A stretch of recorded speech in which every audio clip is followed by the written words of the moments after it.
What's up, guys? I'm Sundown here, and this is Full Red. I am joined with my co-host tonight, Waldo, as well as aspiring pro League of Legends and Gears of War player, Ethan Celend McMasters, and the coach of the enemy Gears of War team, Nick Ashes. Gentlemen, how are you guys tonight? Doing well. How are you? Good. Can't complain. Waldo, Ethan? Doing Not too good. bad. Pretty good myself, to be honest. I'm ready to do this show. I'm excited. Alright, so mainly the reason we are here, MLG Columbus a couple weekends ago, it was a huge Gears of War UE tournament, and there had been some rumblings before about a little surprise announcement. We're going to touch on that a little bit. But first, congratulations, Nick, for the enemy victory. You guys are taking that away and once again showing with a full roster. You did not lose a UE LAN tournament, or basically UE tournament as is. Congrats. How did that feel? Felt surreal, especially seeing my players like trying to hold it together and not like cry when we beat Envy, and when we won the entire thing, because like it was just like such a God. We wanted to put them in their place. Well, first of all, I don't know how you can pretend that Billy has any kind of emotion whatsoever. Don't tell me he was pretending not to cry. Three-fourths of my players. Okay, good. Glad we could clear that up. Yeah, so enemy looked dominant absolutely throughout. The only scare, obviously, being the winners bracket finals coming down. Game 5, round 7, 3-3 for the bread. Like, Waldo, what did you think watching that? Like, how did that moment really define the tournament, in your opinion? If you're looking at it just in the scope of, like, it seems like enemy likes to go down to the wire at the end before they close it out. Oh, and they'll even be, like, behind in the final round. They did it at ESL Pro Season 1 where they were down, like, 2 rounds, and all of a sudden they're like, oh, we should win this, and then they come back and close out the game. So it's kind of like, they're like, oh, we're going to make this really close, and then we're just going to finish it off in dominating fashion. So I think that's how I kind of saw it as. It's like, well, we're gonna show up now. Now we're turning it on. Okay, we're awake. And I think that was probably how, like, I think that was probably one of the better endings of the matches, especially just because of the storyline. Because they were playing with a full roster. Yeah, the two Titans finally coming together. Ethan, how much better do you think Kenny made enemy? And do you think he really was the difference maker that put them over the top? Honestly, I would say they were at a really good level. Kenny definitely helped them in that like win and like the overall. I feel like he helped the structure of the team a lot. At least what he brought from like his old past teams. He probably like helped out practice, and he probably Lava used to be like the leader, but I could see Kenny now, if he's not the leader, he's probably helped a lot with the team. Nick, what do you think he brought to the team? I think some leadership, structure, a raw skill, obviously. Like, even though Solars was really good and Ashes wasn't that bad, imagine. But I think top 8 player, baby.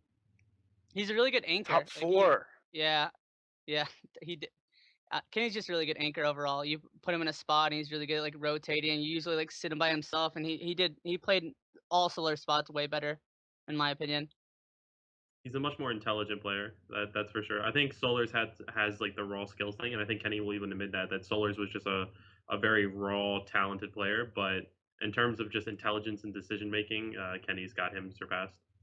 All right, yeah. So with enemy winning that final round, it definitely put them in the winners bracket finals, gave them a huge advantage, knocking Envy down. And then probably the other big storyline in the tournament was Demo overcoming Envy at the open land, making it through the losers bracket finals, and finally placing second place. How much of it do you think was attributed to the tilt factor from the game? Because DT beforehand had lost 12-2 and was quickly 3-0'd by Envy. So the winners bracket semis showed that Envy was definitely stronger. I don't know. That I would not expect such an experienced team to tilt that hard. Thoughts? It didn't look like Envy's head was in it after they lost, and they took the loss pretty severely. Like, they looked completely out of their element. Everything was kind of on Praise's shoulders, and if Praise is getting swarmed by 3 people, he's not going to be really efficient in trying to lead the team out of that. And they just absolutely were beating Envy to every punch. They were being ultra aggressive. They were out rotating them. Envy looked completely slow and not even methodical. They were just playing slow and not like catching their rotations and making mechanical misplays everywhere. It just didn't look like the Envy that what we would have expected to show up and place top two. And it's a good thing by Demo. Like I've gone back and watched some of the Dream Team footage, and Demo started playing a lot smarter, like intelligent aggression, not pushing up on certain things that he used to. But I think I was watching a match where he was playing against Goons, and I think it was the losers bracket, and Demo was just making space for Icy to snipe. Like that's not even Demo's play style ever. If you've ever watched Demo or VODs of Demo, Demo is not a player that makes space. Demo's a kid that pushes in and tries to win a shotgun battle. So he's becoming a more rounded player in that sense, and I think that showed as the tournament went on. Demo was making smart decisions, and the rest of the team was making smart decisions.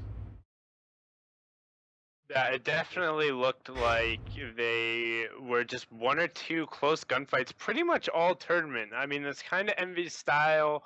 They get those like one or two shots. They're like better in those types of situations. Then once they do get a hold of a mid-round lead, they execute better on it. But you see that just kind of like took a little bit of the wind out of their sails.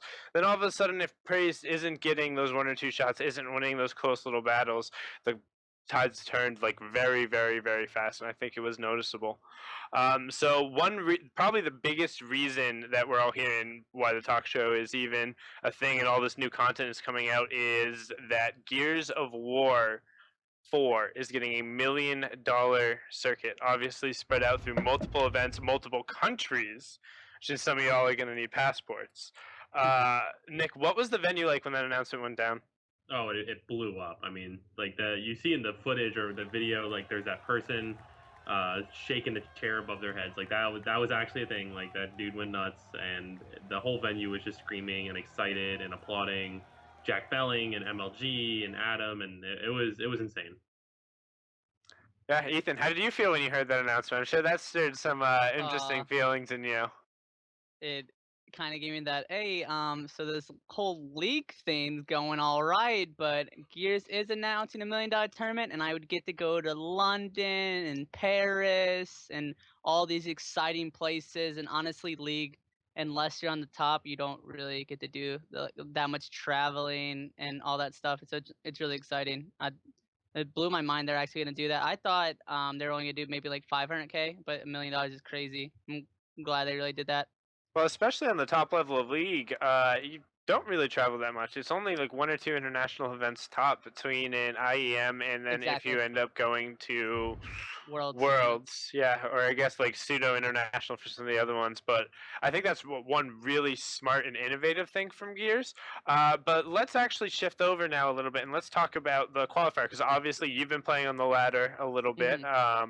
How's that grinding been going? Who you've been playing with, and tell me how that qualifying process is going about since only 2 teams from NA can actually openly qualify, thanks to the fact that Enemy, DT, and Envious will automatically be enrolled in the Gears of War 4 opening tournament.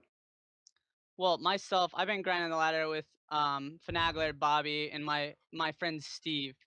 And honestly, looking at this ladder right now, there's the top like 8 teams stayed together besides the top 3 from Columbus. So you have Vex, you have TDK and Tragedy. Well, not Tragedy wasn't, you know what I mean, but they're Right. back together. E6 and then you have teams like Elevate, and also a big thing about this qualifier is it's online.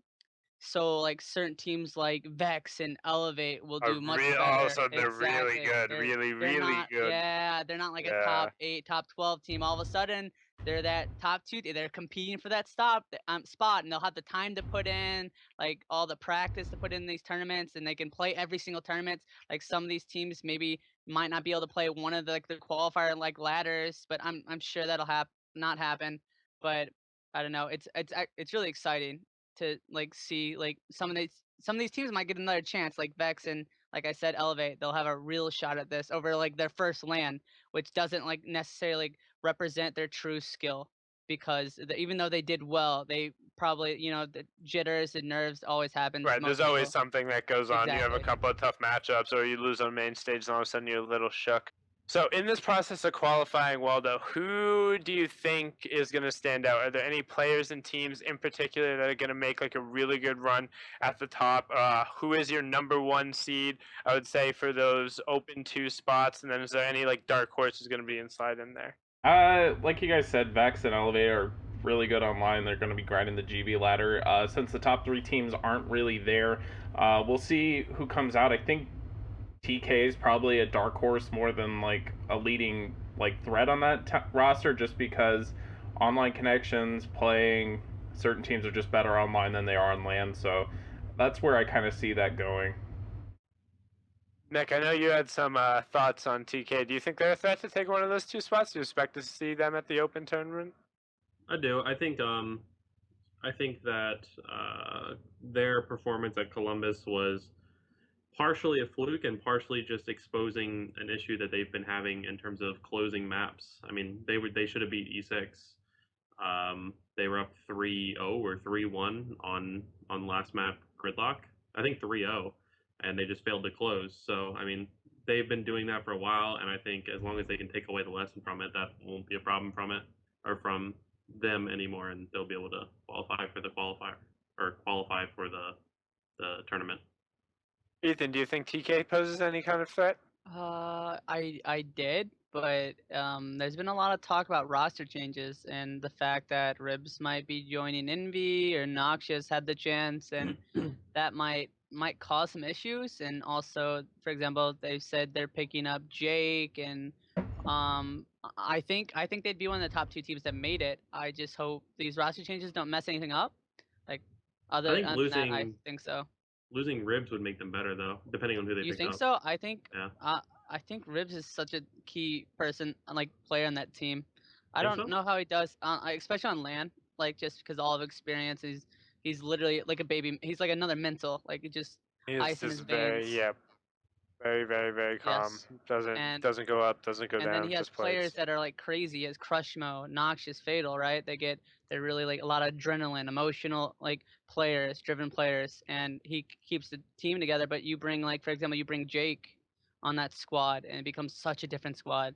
Like, Yeah. and it might change things. But then again, I could be wrong because Ribs also he has a lot. He puts time in Smash. He's not fully focused on gears some of the time, and maybe Jake will be like more driven. But I could be totally wrong. We'll see. I think they'll still be a top team, and I think they should probably still make the qualifier. I just think the roster changes might affect something. Right, so that's a kind of look at the NA team, and then the other thing they consider for the open qualifying is there's going to be a Latin America team, a European team, and then additionally there's supposed to be a team from the Asia Pacific area. Um, in terms of what's going on in Europe, Vitality has picked up a team. I believe they were French, and I know that Fitzer is coming back with a team from the UK, and the UK Gal scene is always up and thriving. And then Latin America, we also saw Splice pick up a Mexican team, I believe. So, Nick, what are your thoughts on these organizations starting to get involved with Gears? This is a great time because you've got $1 million pro circuit being announced, and you've got the top teams being covered for their travel expenses to all of these different events, and you've got teams that are available because there's no real major orgs other than a few, like a handful of them, involved. So why not get involved at this point? I mean, it only makes sense to financially. The game's going to explode. There's articles talking about Gears of War esports all over the place, so it just makes sense. Like now is the time to get involved. Yeah, definitely. I mean, we've seen Enemy itself actually invest in a relatively smaller scene at the start. They did it with Smite and then placed second at Worlds, and that brought them a ton of clout reputation. They've been spreading into other games, obviously now dominating Gears of War with the acquisition of Mental and Crew. Ethan, what do you think about orgs finally starting to get involved in GAO? Obviously, you've had some experience with them in League of Legends. How does that situation make you feel? Um, I've probably say this a lot, but besides it's a big deal for like players because, for example, like salaries. We're also for orgs themselves, they're basically getting on like the starting ground of everything, right? So like it's just gonna only explode from here. So like certain orgs got really lucky, like Envious, like Enemy. They already picked up really good teams. They're really smart, and Claire Hughes really smart to pick up Enemy. and like get aboard before all this happened. And this the exposure is only going to be huge for them because it's just gonna take off. The game's gonna get much bigger and it's gonna be a big deal for all kinds of works. To be clear, our contracts with Enemy are over. Ooh. It was just a Ooh. 1 month. Ooh. One event. Oh, really? Ooh. Yeah. That's so that is the type of thing that is honestly like, I don't want to say typical of Click, but like that's a smart move for him because now like Enemy was associated with that team that brought like big name while the tournament was there. So that's definitely interesting. One thing I also wanted to touch on is the fact that there's supposed to be a Asiatic or Asia Pacific area team qualifying, but at last check, per my Twitter resources, which in Gears of War is actually very reliable, there's only 6 teams signed up and no matches played. Waldo, thoughts? How does that translate, and how does that really kind of affect this opening tournament? Well, it's the big thing with Gears Esports just as a whole is there hasn't really been a scene for the last year. I think that all started back up in October. So it's not, the other areas haven't been developed. We've talked about like EU hasn't had as much time to develop. Their scene kind of completely died. Australia's completely died. And then Mexico is Mexico, and they love Gears of War, and they've been playing for God only knows how long. So, it even without like the funding, like those teams, that area is going to be a lot smaller going into this. They're not going to be as many developed rosters, as many developed teams. So we can't really say like that. I can't say that we can expect them to be like showing up on the ladder. Like maybe they start playing here soon. I don't know what they're deciding on. It's just the way that the scenes go. I mean, League had it for a while where there were other like international wildcard scenes that weren't as developed, like Turkey and Brazil. And now they've got their own leagues and they're more stabilized. With the scene just coming back into like full mode and everybody getting involved, it's going to take time for those teams to develop scrim schedules, to get coaching, to get all the things that they need, and sponsors and stuff for those teams to actually, I don't want to say official, but to have a more dedicated schedule to what they're looking to do. Yeah, and I definitely think there's merit to the discussion that an opening tournament for a circuit so large should have been highlighting on gameplay. And that's kind of seeing a little bit of credence right now in terms of just the lack of gameplay that is going on and the lack of play on the ladder. But at the same time, you obviously want to encourage growth in that area, and who knows, maybe it does catch like wildfire fire and just take off. So that's everything I wanted to touch on. Let's go for some final thoughts. Ethan, what do you got for me, buddy?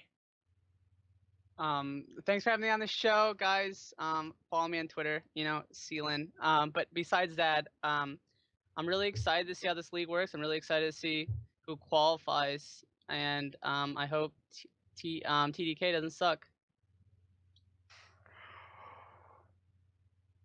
Waldo, final thoughts. Hopefully we can get these shows out pretty often. Thanks for everybody for actually coming on the show and doing our first episode. It's greatly appreciated. Hopefully we'll be back with more episodes of Full Red here soon. Nick, parting words for us?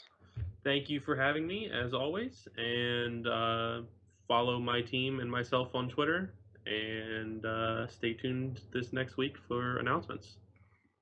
Oh, well, thank you for that. We appreciate that little tidbit there. Maybe you guys will follow that Easter egg.